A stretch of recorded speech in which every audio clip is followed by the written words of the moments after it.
একসময় ইসলামভীতি আর কঠোর ডানপন্থী মতাদর্শে বিশ্বাসী ছিলেন তিনি। সেই মানুষটি এখন আত্মবিশ্বাসী একজন মুসলিম। ব্রিটিশ সাংবাদিক রবার্ট কার্টারের জীবনে এই আমূল পরিবর্তনের পেছনে একটাই বই, পবিত্র কোরআন।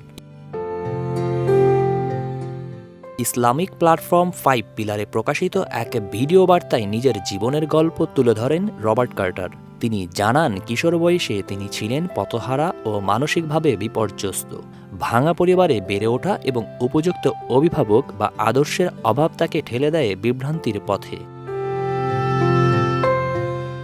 পশ্চিমা সমাজের সামাজিক ও সাংস্কৃতিক সংকটের দিকেও ইঙ্গিত করেন এই নও-মুসলিম সাংবাদিক। তার ভাষায় এমন কিছু বিভ্রান্তির মতাদর্শ সমাজে ছড়িয়ে পড়েছে যা এখন স্কুল পর্যায় পর্যন্ত পৌঁছে গেছে। এর ফলে মানুষ নিজের পরিচয়, এমনকি লিঙ্গ পরিচয় নিয়েও দ্বিধায় ভুগছে।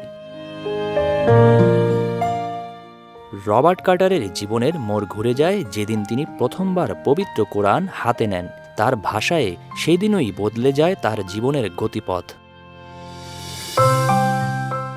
একই সঙ্গে বর্তমান রাজনৈতিক সংস্কৃতি এবং অনেক সংবাদ মাধ্যমের ভূমিকা নিয়েও সমালোচনা করেন তিনি। তার অভিযোগ, বহু শিরোনাম বিষাক্ত ইসলামফোবিক বয়ান ও ষড়যন্ত্র তত্ত্বে ভরা, যা মানুষকে সত্য থেকে দূরে সরিয়ে রাখে।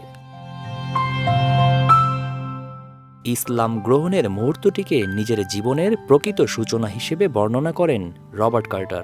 শাহাদা পাঠের দিন তার মনে হয়েছিল তিনি যেন নতুন করে জন্ম নিয়েছেন।